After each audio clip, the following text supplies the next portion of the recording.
നമസ്തേസ്തു മഹാമായേ ശ്രീപീഠേ സുരഭൂജിതേ ശംഖചക്രഗദാഹസ്തേ മഹാലക്ഷ്മീ നമോസ്തുതേ.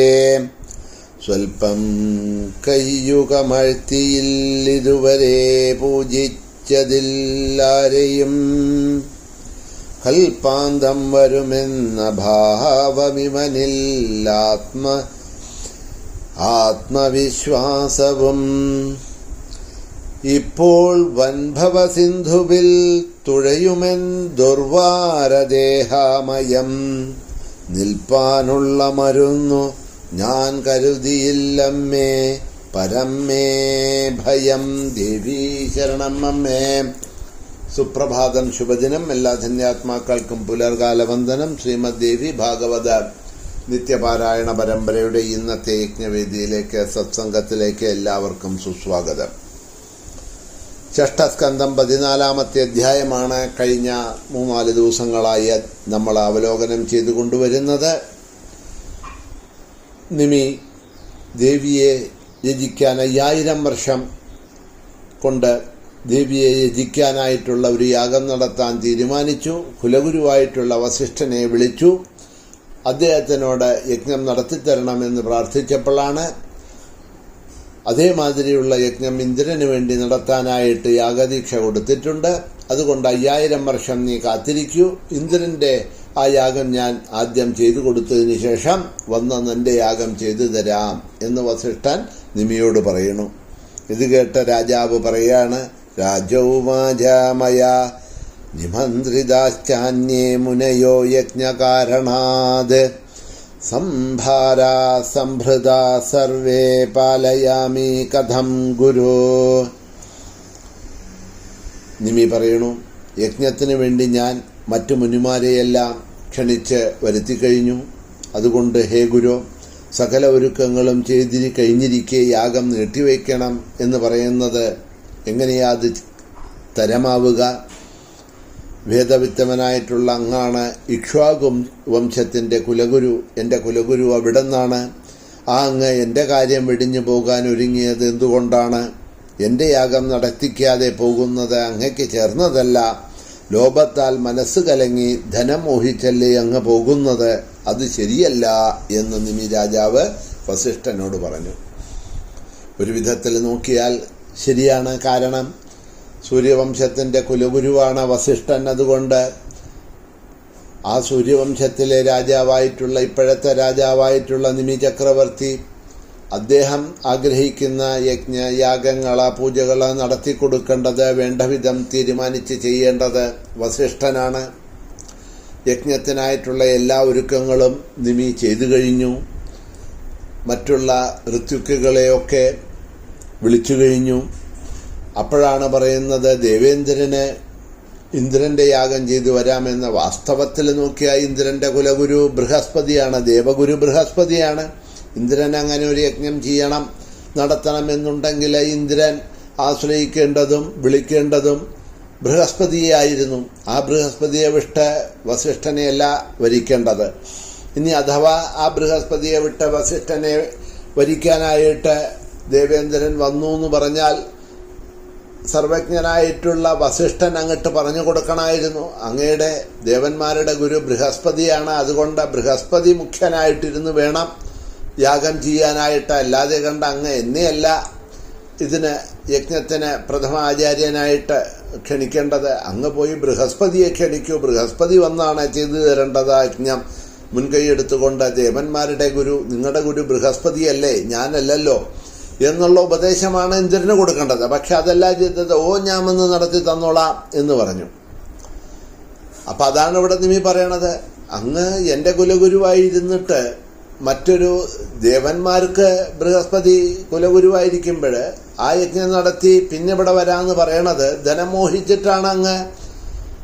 കാരണം ഒരു യജ്ഞമൊക്കെ നടത്തി എന്ന് പറഞ്ഞാൽ ധാരാളം ദാനം ദക്ഷിണ ഒക്കെ കൊടുക്കണമല്ലോ ഋത്വിക്കുകൾക്ക്, യജ്ഞാചാര്യനൊക്കെ. അപ്പം അതിന് മോഹിച്ചിട്ട് അങ്ങ് ഇന്ദ്രന്റെ യജ്ഞം ഏറ്റെടുത്തതാണ്. എന്നിട്ട് കുലഗുരുവായിട്ടുള്ള അങ്ങ് എൻ്റെ യജ്ഞം നടത്തി തരാതെ ഇന്ദ്രന്റെ യജ്ഞം നടത്താൻ പോവാണ് അങ്ങ്. ഇതാ കാത്തിരിക്കൂ എന്ന് പറയണത് അത് ധനമോഹം കൊണ്ടാണ്. അത് ശരിയല്ലല്ലോ എന്നാണ് ഇവിടെ നിമി പറഞ്ഞത്. രാജാവ് ഇങ്ങനെ പറഞ്ഞിട്ടും ആ വസിഷ്ഠൻ ഇന്ദ്രൻ നടത്തുന്നതായിട്ടുള്ള ഇന്ദ്രൻ നിശ്ചയിച്ചതായിട്ടുള്ള യാഗം നടത്തിക്കൊടുക്കാനായിട്ട് ഇന്ദ്രലോകത്തിലേക്ക് പോയി. നിമി മനപ്രയാസത്തോടെ ഗൗതമനെ ഗുരുവായിട്ട് വലിച്ചു. ഹിമവാന്റെ പാർശ്വഭാഗത്തുള്ള സരസിന്റെ തീരത്ത് വെച്ച് യജ്ഞം ആരംഭിച്ചു. ആ യജ്ഞകർമ്മത്തിൽ വെച്ച് ബ്രാഹ്മണർക്ക് ധാരാളം ദക്ഷിണ നൽകി. നിമി 5000 വർഷത്തേക്ക് യജ്ഞദീക്ഷ വരിച്ചു. ധനം, ഗോക്കള് തുടങ്ങിയ ദാനം ചെയ്ത് ഋത്വിക്കുകളെ വഴിപോലെ പൂജിച്ച് സന്തോഷിപ്പിച്ചു. 500 വർഷം കഴിഞ്ഞ് ഇന്ദ്രയജ്ഞം സമാപിച്ചപ്പോൾ രാജാവിൻ്റെ സത്രം ദർശിക്കാനുള്ള ആഗ്രഹത്തോടെ വസിഷ്ഠനും കുലഗുരുവും ഇന്ദ്രന്റെ യാഗം കഴിഞ്ഞ് തിരിച്ചു വന്ന് രാജാവിനെ കാണാൻ വേണ്ടി രാജകൊട്ടാരത്തിലേക്ക് പോയി. രാജാവ് അപ്പോൾ ഗാഠനിദ്രയിലായിരുന്നു. ഭൃത്യന്മാരാരും അദ്ദേഹത്തെ വിളിച്ചില്ല. അതുകൊണ്ട് അദ്ദേഹം മുനിയെ സൽക്കരിക്കാൻ ചെന്നില്ല. താൻ അപമാനിതനായി എന്ന വസിഷ്ഠന് ദുഃഖമുണ്ടായി. അവിടെ നിമിയെ കാണാൻ കഴിയാത്തതുകൊണ്ട് മുനിശ്രേഷ്ഠനായിട്ടുള്ള അദ്ദേഹം ക്രോധിച്ചു. കോപത്തിന് കീഴ്പ്പെട്ട അദ്ദേഹം ആ രാജാവിനെ ശപിച്ചു എന്നാണ് പറയണത്. സ്വന്തം ഗുരുവായി എന്നെ ഉപേക്ഷിച്ച് മറ്റൊരുവനെ ഗുരുവാക്കിക്കൊണ്ട് മൂർഖനായിട്ടുള്ള അവിടുന്ന് ഞാൻ വിലക്കിയിട്ടും എന്നെ അവഗണിച്ച് ഈ യാഗം ദീക്ഷിച്ചു. അതുകൊണ്ട് നീ വിദേഹനായിട്ട് ഭവിക്കും എന്ന് പറഞ്ഞാൽ നിന്റെ ഈ ശരീരം പതിച്ച് നീ വിദേഹനായി ഭവിക്കട്ടെ. ദേഹമില്ലാത്തവനായിട്ട്, വിദേഹൻ എന്ന് പറഞ്ഞാൽ ദേഹം ഇല്ലാത്തവൻ, ദേഹമില്ലാത്തവനായിട്ട് ഭവിക്കട്ടെ, നിന്റെ ശരീരം പതിക്കട്ടെ. ഇങ്ങനെയാണ് ക്രോധനായിട്ടുള്ള വസിഷ്ഠൻ തൻ്റെ ശിഷ്യനും കൂടിയായിട്ടുള്ള നിമി രാജാവിനെ ശപിച്ചത് എന്ന് പറയാണ്.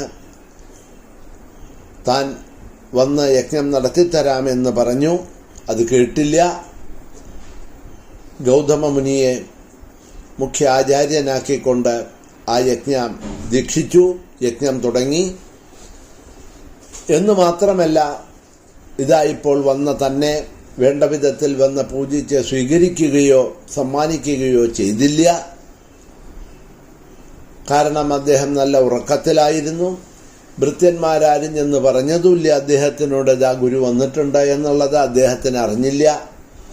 അപ്പം 2 വിധത്തിൽ, ഒന്നിപ്പത് വേണ്ട എന്ന് പറഞ്ഞ് അവമാനിക്കണം കുലഗുരുവിനെ എന്ന് പറഞ്ഞിട്ട് നിമി ചെയ്തതല്ല. അദ്ദേഹം ഉറങ്ങുകയായിരുന്നു പാവം. അദ്ദേഹത്തിനെ ഭൃത്യന്മാരെ അറിയിച്ചില്ല, വരാൻ കഴിഞ്ഞില്ല. അത് വസിഷ്ഠന്റെ കോപത്തിന് എരിയുന്ന തീയിൽ നെയ്യൊഴിക്കുക എന്ന് പറയില്ലേ, എന്നതുമാതിരിയായി. അല്ലെങ്കിൽ തന്നെ യാഗദീക്ഷ സ്വീകരിച്ച് തൻ്റെ വാക്കുകളെ മതിക്കാതെ ഗൗതമനെ ആചാര്യനാക്കി യജ്ഞം തുടങ്ങി എന്നതിൽ വസിഷ്ഠന് അലോക്യമുണ്ട്, ദേഷ്യമുണ്ട്. അതിൻ്റെ കൂടെയാണ് ഇപ്പോൾ തന്നെ സ്വീകരിക്കാത്തത്, മര്യാദകൾ ചെയ്യാത്തത് എന്നതുകൊണ്ട് ആ ക്രോധം 10 മടങ്ങ് വർദ്ധിച്ചു. ക്രുദ്ധനായിട്ടുള്ള വസിഷ്ഠൻ ശപിച്ചു, വിദേഹിയായി ഭവിക്ക്, ദേഹം പതിക്കട്ടെ എന്നാണ് ശാപം ചെയ്തത് എന്ന് പറയാണ്. അപ്പോൾ ഇതിൻ്റെ തുടക്കത്തിൽ പറഞ്ഞില്ലേ, എത്രയൊക്കെ താപസികന്മാരായാലും ജ്ഞാനികളായാലും എന്തൊക്കെ തന്നെ ഇന്ദ്രിയ സംയമനങ്ങൾ ഉണ്ടായി എന്നുണ്ടെങ്കിലും ആരൊക്കെ തന്നെ ആയാലും, അപ്പം അവിടെ പറഞ്ഞല്ലോ, അത് ബ്രഹ്മാവിഷ്ണു ശിവൻ മുതലായവർക്ക്, ത്രിമൂർത്തികളായിട്ടുള്ള അവർക്ക് പോലും ഈ ദേവിയുടെ അധീനത്തിലുള്ള മായയുടെ പ്രഭാവമായിട്ടുള്ള സത്വരജ തമോ ഗുണങ്ങളിൽ നിന്നും പുറത്തു കടക്കാൻ കഴിയില്ല. പല സമയത്തും ഈ ഗുണങ്ങളുടെ ഏറ്റക്കുറച്ചിലുകളിൽ അവരിലും കാണപ്പെടുന്നു, അവരെയും ബാധിക്കുന്നുണ്ട് എന്ന് പറയുമ്പോൾ അപ്പം പിന്നെ ബാക്കിയുള്ളവരുടെ കാര്യം പറയാനില്ല. ഇവിടെ വസിഷ്ഠനെയും അതുതന്നെയാണ് ബാധിച്ചത്. ആ ദേവിയുടെ മായയുടെ പ്രഭാവത്തിലുള്ള ആ ഗുണങ്ങളുടെ പ്രഭാവം കാരണം തപോനിഷ്ഠനായിട്ടുള്ള വസിഷ്ഠനും ക്രോധം